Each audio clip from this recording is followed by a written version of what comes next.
আবারও বাড়ছে ডিম, ছোলা ও পাম তেলের দাম। দাম কমে কিছুদিন স্থিতিশীল থাকার পর ফের ডিমের দাম নিয়ে কারসাজি চলছে।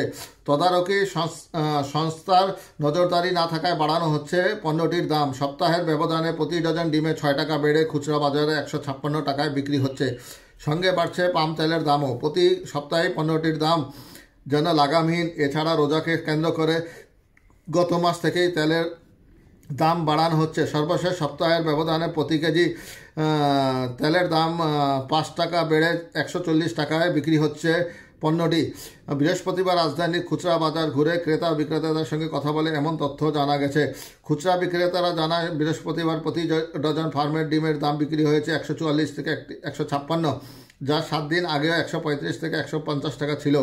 আর গত বছর একই সময়ে এই ডিম ডজন প্রতি 114 থেকে 126 টাকায় বিক্রি হয়।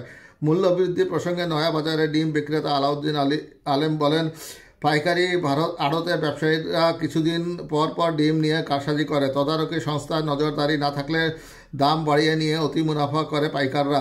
আবার নজরদারি শুরু হলে দাম কমায়। গত 1 বছর ধরে তারা একই কাজ করছে। এতে এই পুরোটা সময় ধরে ডিম ক্রেতারা বাড়তি দামে ডিম কিনছে। এদিকে খুচরা বাজার প্রতি লিটার খোলা পাম তেল বিক্রি হচ্ছে 158 থেকে 160 টাকা।